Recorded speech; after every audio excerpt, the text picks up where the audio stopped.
ನಿಗಮ್ ಇವರ ನೇತೃತ್ವದಲ್ಲಿ SLV ಪ್ರಾಥಮಿಕ ಶಾಲೆ ತಂಡ ರಾಷ್ಟ್ರಧ್ವಜಕ್ಕೆ ಗೌರವ ವಂದನೆಯನ್ನು ಸಲ್ಲಿಸ್ತಾ ಮುಂದೆ ಸಾಗ್ತಾ ಇದೆ. ಹಾಗೆ ಮುಂದಿನ ತಂಡ ಮನ್ವಿತಾ ಎನ್ ಗೌಡ ಅವರ ನೇತೃತ್ವದಲ್ಲಿ ಅರವಿಂದ ಪ್ರೌಢಶಾಲೆ ಕುವೆಂಪು ನಗರ ತಂಡ ರಾಷ್ಟ್ರಧ್ವಜಕ್ಕೆ ಗೌರವ ವಂದನೆ ಸಲ್ಲಿಸ್ತಾ ಮುಂದೆ ಸಾಗ್ತಾ ಇದೆ. ಹಾಗೆ ಮುಂದಿನ ತಂಡ ಆರಾಧ್ಯ ಪಾಟೀಲ್ ಅವರ ನೇತೃತ್ವದಲ್ಲಿ ಬ್ರಿಲಿಯಂಟ್ ಪಬ್ಲಿಕ್ ನಿತ್ಯಶ್ರೀ ಪಿ ಇವರ ನಾಯಕತ್ವದಲ್ಲಿ ಗ್ಯಾರಳ್ಳಿ ತಮ್ಮಯ್ಯ ವರ್ಲ್ಡ್ ಅಕಾಡೆಮಿ ಪ್ರೌಢಶಾಲಾ ತಂಡ ರಾಷ್ಟ್ರಧ್ವಜಕ್ಕೆ ಗೌರವ ವಂದನೆಯನ್ನು ಸಲ್ಲಿಸ್ತಾ ಮುಂದೆ ಸಾಗ್ತಾ ಇದೆ. ಹಾಗೆ ಸಂತೃಪ್ತಿ ಇವರ ನೇತೃತ್ವದಲ್ಲಿ ಶ್ರೀ ರಾಮಕೃಷ್ಣ ವಿದ್ಯಾಲಯ ಪ್ರೌಢಶಾಲೆ ತಂಡ ರಾಷ್ಟ್ರಧ್ವಜಕ್ಕೆ ಗೌರವ ರಕ್ಷೆಯನ್ನು ನೀಡುತ್ತಾ ಮುಂದೆ ಸಾಗ್ತಾ ಇದೆ. ಹಾಗೆ ಮುಂದಿನ ತಂಡ ಚೈತ್ರ ಅವರ ನೇತೃತ್ವದಲ್ಲಿ ಸೇವೆ ಸಲ್ಲಿಸುತ್ತಿದ್ದಾರೆ. ಮುಂದಿನ ಸೇವೆ ಸರ್ಕಾರಿ ಸೇವೆಗೌಡ ವಿಷಯ ಪರಿವೀಕ್ಷಕರು ಡಿಜಿಟಲ್ ಕಚೇರಿ ಹಾಸನದವರು ಸಾರ್ವಜನಿಕರಿಗೆ ಅತ್ಯುತ್ತಮ ಸೇವೆಯನ್ನು ನೀಡುತ್ತಿರುತ್ತಾರೆ. ಹಾಗೆ ಸಾರ್ವಜನಿಕರಿಗೆ ಅತ್ಯುತ್ತಮ ಸೇವೆಯನ್ನು ನೀಡುತ್ತಿರುತ್ತಾರೆ. ಹಾಗೆ ಮುಂದಿನ ಸೇವೆ ಆರೋಗ್ಯ ಇಲಾಖೆ ಡಾಕ್ಟರ್ ಕಿಶನ್ ಕುಮಾರ್ ಎಎಂ ಹಾಸನ ಜಿಲ್ಲೆ ಸಂತೋಷಪುರ ತಾಲೂಕಿನಲ್ಲಿ ಆರೋಗ್ಯಾಧಿಕಾರಿಯಾಗಿ ಸಾರ್ವಜನಿಕರಿಗೆ ಉತ್ತಮ ಸೇವೆ ಸಲ್ಲಿಸುತ್ತಿದ್ದಾರೆ. ಮುಂದಿನ ಸನ್ಮಾನಿತರು ಡಾಕ್ಟರ್ ನಿಸಾರ್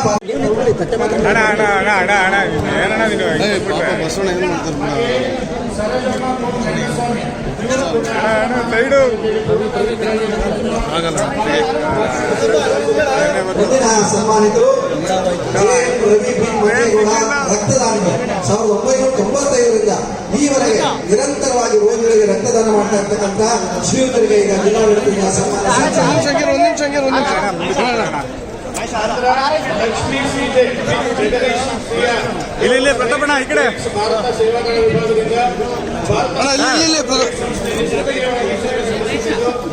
ಸ್ವರೂಪಣ ಇಲ್ಲಿ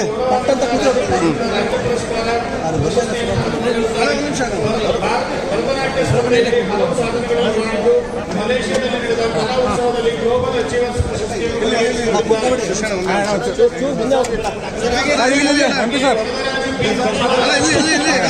ಸರ್ಕಾರಿ ಶಾಲಾ ವಿದ್ಯಾರ್ಥಿಗಳಿಗೆ ಉಚಿತ ಸಮವಸ್ತ್ರ ಪಾಸ್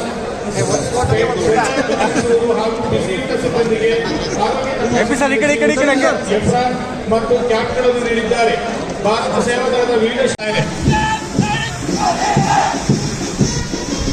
ಮುಂದಿನ ತಂಡ ಶ್ರೀ ಹಿತಾ HR NCC ಜೂನಿಯರ್ಸ್ ತಂಡ ಸೆಂಟ್ ಜೋಸೆಫ್ ಪ್ರೌಢಶಾಲೆ ಅವರು ರಾಷ್ಟ್ರಧ್ವಜಕ್ಕೆ ಗೌರವ ವಂದನೆ ಸಲ್ಲಿಸ್ತಾ ಮುಂದೆ ಸಾಗ್ತಾ ಇದ್ದಾರೆ. ಮುಂದಿನ ತಂಡ ನಾಥನೇಲ್ ಆಂಡ್ರೂ ಅವರ ನೇತೃತ್ವದಲ್ಲಿ NCC ಆಗ್ತಾ ಇದೆ. ಕಾಲೇಜು ತಂಡ ರಾಷ್ಟ್ರಧ್ವಜಕ್ಕೆ ಗೌರವ ವಂದನೆಯನ್ನು ಸಲ್ಲಿಸ್ತಾ ಮುಂದೆ ಸಾಗ್ತಾ ಇದೆ.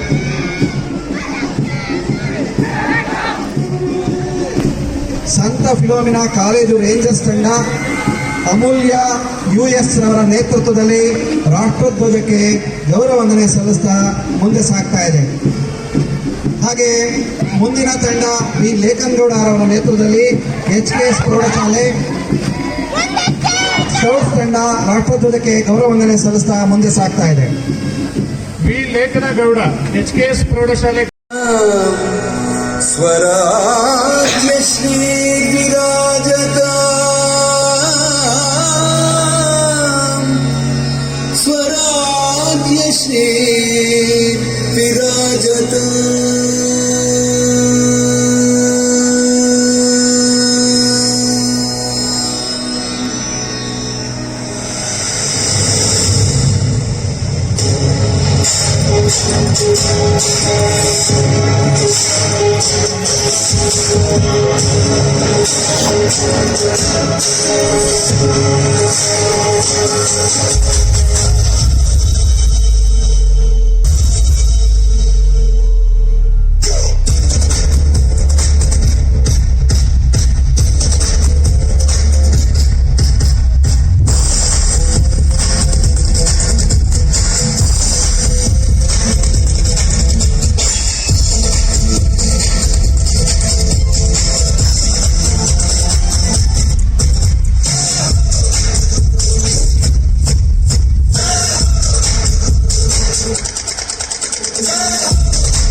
विराजतु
ಹಂಗಾಮಿನಲ್ಲಿ 2,86,186 ಹೆಕ್ಟೇರ್ ಪ್ರದೇಶದಲ್ಲಿ ಕೃಷಿ ಬೆಳೆಗಳಿಗೆ ಗುರಿಗೆ ಇದುವರೆಗೆ 93,4.4 ಹೆಕ್ಟೇರ್ ಪ್ರದೇಶದಲ್ಲಿ ಬಿತ್ತನೆಯಾಗಿದ್ದು ಒಟ್ಟಾರೆ 32.5% ಬಿತ್ತನೆಯಾಗಿರುತ್ತದೆ. ಆಲೂರು ತಾಲೂಕಿನಲ್ಲಿ ಮುಸುಕಿನ ಜೋಳ 12,450 ಹೆಕ್ಟೇರ್ ಬಿತ್ತನೆ, 488 ಹೆಕ್ಟೇರ್. ಅರ್ಕಲಗೂಡಿನಲ್ಲಿ ಮುಸುಕಿನ ಜೋಳ 15.506 ಹೆಕ್ಟೇರ್, ಅಲಸಂದೆ 280 ಹೆಕ್ಟೇರ್, ತಾಂಬಾಕು 5.440 ಹೆಕ್ಟೇರ್. ಅರಸೀಕೆರೆ ತಾಲೂಕಿನಲ್ಲಿ ಮುಸುಕಿನ ಜೋಳ 1,210 ಹೆಕ್ಟೇರ್, ಅಲಸಂದೆ 1,010 ಹೆಕ್ಟೇರ್. ಬೇಲೂರು ತಾಲೂಕಿನಲ್ಲಿ ಮುಸುಕಿನ ಜೋಳ 10,340 ಹೆಕ್ಟೇರ್. ಚನ್ನರಾಯಪಟ್ಟಣ ತಾಲೂಕಿನಲ್ಲಿ ಮುಸುಕಿನ ಜೋಳ 2,710 ಹೆಕ್ಟೇರ್. ರಾಗಿ 3,352 ಹೆಕ್ಟೇರ್, ಅಲಸಂದೆ 615 ಹೆಕ್ಟೇರ್. ಹಾಸನ ಜಿಲ್ಲೆಯಲ್ಲಿ ಮುಸುಕಿನ ಜೋಳ 27,370 ಹೆಕ್ಟೇರ್, ಅಲಸಂದೆ 227 ಹೆಕ್ಟೇರ್. ಹೊಳೆನರಸೀಪುರ ತಾಲೂಕಿನಲ್ಲಿ ಮುಸುಕಿನ ಜೋಳ 6,250 ಹೆಕ್ಟೇರ್, ಅಲಸಂದೆ 1,440 ಹೆಕ್ಟೇರ್. ತಾಂಬಾಕು 2,190 ಹೆಕ್ಟೇರ್. ರಾಗಿ 460 ಹೆಕ್ಟೇರ್. ಹಾಗೂ ಸಕಲೇಶಪುರದಲ್ಲಿ ತಾಲೂಕಿನಲ್ಲಿ ಭತ್ತ 2,800 ಹೆಕ್ಟೇರ್ ಪ್ರದೇಶದಲ್ಲಿ ಬಿತ್ತನೆಯಾಗಿರುತ್ತದೆ ಎಂಬ ವಿಷಯವನ್ನು ಈ ಸಂದರ್ಭದಲ್ಲಿ ತಿಳಿಸಲಿಕ್ಕೆ ಬಯಸುತ್ತೇನೆ. ಇಡೀ ಜಿಲ್ಲೆಯಲ್ಲಿ ಮಳೆಯ ಕೊರತೆಯಾಗಿರುವ ಹಿನ್ನೆಲೆಯಲ್ಲಿ ಪರ್ಯಾಯ ಬೆಳೆಯಾಗಿ ರಾಗಿ ಬೆಳೆಯನ್ನು ಬೆಳೆಯುವಂತೆ ಜಿಲ್ಲೆಯ ರೈತರಿಗೆ ಮನವಿ ಮಾಡಲಾಗಿದೆ. ಜೊತೆಗೆ ಕರ್ನಾಟಕ ರೈತ ಸುರಕ್ಷತಾ ಪ್ರಧಾನಮಂತ್ರಿ ಫಸಲ್ ಬಿಮಾ ಯೋಜನೆ ಅಡಿ ರೈತರು ಅತಿ ಹೆಚ್ಚು ಸಂಖ್ಯೆಯಲ್ಲಿ ಬೆಳೆ ವಿಮೆ ನೋಂದಾಯಿಸಿಕೊಳ್ಳಲು ರೈತರಿಗೆ ಮನವರಿಕೆ ಮಾಡಿಕೊಳ್ಳಲು ಅಧಿಕಾರಿಗಳಿಗೆ ಸೂಚಿಸಲಾಗಿದೆ ಎಂದು ಹೇಳಲಿಕ್ಕೆ ಬಯಸುತ್ತೇನೆ.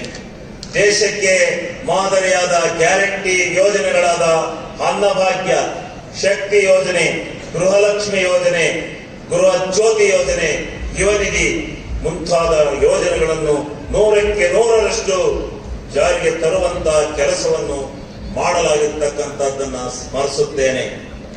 ಅನ್ನಭಾಗ್ಯ ಪ್ರತಿಯೊಬ್ಬರು ಆಹಾರದ ಕೊರತೆ ಇಲ್ಲದೆ ಪ್ರತಿದಿನ 3 ಹೊತ್ತು ಆಹಾರವನ್ನು ಸೇವಿಸಬೇಕು ಎಂಬ ದೃಷ್ಟಿಯಿಂದ ಸರ್ಕಾರ ಬಿಪಿಎಲ್ ಮತ್ತು ಅಂತ್ಯೋದಯ ಪಡಿತರ ಚೀಟಿ ಹೊಂದಿರುವ ಪ್ರತಿಯೊಬ್ಬ ವ್ಯಕ್ತಿಗೆ ಪ್ರತಿ ಮಾಯೆ 10 ಕೆಜಿ ಅಕ್ಕಿಯನ್ನು ನೀಡಲು ತೀರ್ಮಾನಿಸಿ ಅನ್ನಭಾಗ್ಯ ಯೋಜನೆಯನ್ನು ರೂಪಿಸಲಾಗಿದೆ. ಜಿಲ್ಲೆಯಲ್ಲಿ ಅಂತ್ಯೋದಯ ಬಿಪಿಎಲ್ ಮತ್ತು ಎಪಿಎಲ್ ಸೇರಿದಂತೆ ಒಟ್ಟು 4,97,87,000 ಪಡಿತರ ಪಾಲುದಾರರಿದ್ದು ಪ್ರತಿ ತಿಂಗಳು ಆಹಾರ ಭದ್ರತಾ ಯೋಜನೆಯಲ್ಲಿ ಜಿಲ್ಲೆಗೆ 62.786 ಕ್ವಿಂಟಾಲ್ ಅಕ್ಕಿ, 86.633 ಕ್ವಿಂಟಾಲ್ ರಾಗಿಯನ್ನು ವಿತರಿಸಲಾಗುತ್ತಿದೆ. 2025-26ನೇ ಸಾಲಿನಲ್ಲಿ ಕನಿಷ್ಠ ಬೆಂಬಲ ಬೆಲೆ ಯೋಜನೆಯಲ್ಲಿ ಕ್ವಿಂಟಾಲ್ಗೆ 4,886 ದರದಂತೆ 46.258 ರೈತರಿಂದ 10,85,494 ಕ್ವಿಂಟಾಲ್ ರಾಗಿಯನ್ನು ಖರೀದಿಸಲಾಗಿದೆ.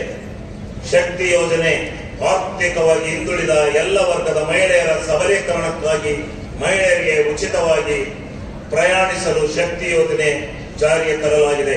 ಶಕ್ತಿ ಯೋಜನೆಯಲ್ಲಿ ತಮ್ಮೆಲ್ಲರಿಗೆ ಈ ಜಿಲ್ಲೆಯ ಜನತೆಗೆ ನೀಡುತ್ತಾ ಇವತ್ತು ನಮ್ಮ ಜಿಲ್ಲೆಯಲ್ಲಿ ಬಹಳ ವರ್ಷಗಳಿಂದ ಕುಂಠಿತವಾಗಿರ್ತಕ್ಕಂಥ ಸೂಪರ್ ಸ್ಪೆಷಾಲಿಟಿ ಆಸ್ಪತ್ರೆಯನ್ನ ಇವತ್ತು ನಾವು ಮುಕ್ತಾಯಗೊಳಿಸಿ ಜನರ ಸೇವೆಗೆ ನಾವು ನೀಡಬೇಕಾಗಿರ್ತಕ್ಕಂಥ ವ್ಯವಸ್ಥೆ ನಮ್ಮ ಕಣ್ಣ ಮುಂದೆ ಇದೆ. ಅದಕ್ಕೆ 110 ಕೋಟಿ ರೂಪಾಯಿನ ವೆಚ್ಚದಲ್ಲಿ ಈ ವರ್ಷ ಸೂಪರ್ ಸ್ಪೆಷಾಲಿಟಿ ಆಸ್ಪತ್ರೆಯನ್ನ ಪೂರ್ಣಗೊಳಿಸಿ ಅದನ್ನ ಕಾರ್ಯಕ್ರಮವನ್ನ ಎಲ್ಲ ರೀತಿಯಿಂದ ದೊರೆಯತಕ್ಕಂಥ ಸೌಲಭ್ಯಗಳನ್ನ ಜನರಿಗೆ ನೀಡಲಿಕ್ಕೆ ಈ ಸಂದರ್ಭದಲ್ಲಿ ನಾನು ತಿಳಿಸಿ ಈ ವ್ಯವಸ್ಥೆಯನ್ನು ಮಾಡಲಿಕ್ಕೆ ಜಿಲ್ಲಾಡಳಿತ, ನಾವು ಮತ್ತು ನಮ್ಮ ರಾಜ್ಯ ಸರ್ಕಾರ ಒಟ್ಟಿಗೆ ಸೇರಿ ಈ ಕಾರ್ಯಕ್ರಮವನ್ನ ಯಶಸ್ವಿಗೊಳಿಸ್ತೀವಿ ಅಂತಕ್ಕಂಥ ಭರವಸೆಯನ್ನು ಈ ಸಂದರ್ಭದಲ್ಲಿ ನಾನು ನೀಡಲಿಕ್ಕೆ ಬಯಸ್ತೇನೆ. ಹಾಸನ ಜಿಲ್ಲೆಯು ಸುರಕ್ಷಿತ ಜಿಲ್ಲೆಯಾಗಿದ್ದು ಇಲ್ಲಿ ಐಐಟಿ ಸ್ಥಾಪನೆ ಆಗಬೇಕು ಅಂತ ಹೇಳಿ 1057.24 ಗುಂಟೆ ಭೂಮಿಯನ್ನ ಭೂ ಸ್ವಾಧೀನವನ್ನ ಹಿಂದಿನ ಆಡಳಿತ ಮಾಡಿಕೊಂಡು ಈ ಒಂದು ಕನಸು ನನಸಾಗಿಯೇ ಉಳಿದಿದೆ. ಇದು ನಾನು ಯಾರ ಮೇಲೆ ದ್ವೇಷದ ಇಚ್ಛಾಶಕ್ತಿಯನ್ನು ವ್ಯಕ್ತಪಡಿಸೋದಿಲ್ಲ. ಈ ಒಂದು ನಮ್ಮ ಲೋಕಸಭಾ ಸದಸ್ಯರು ಇಲ್ಲಿದ್ದಾರೆ. ಇದು ಕೇಂದ್ರ ಸರ್ಕಾರದಿಂದ ಆಗಬೇಕಾಗಿರ್ತಕ್ಕಂಥ ಯೋಜನೆ.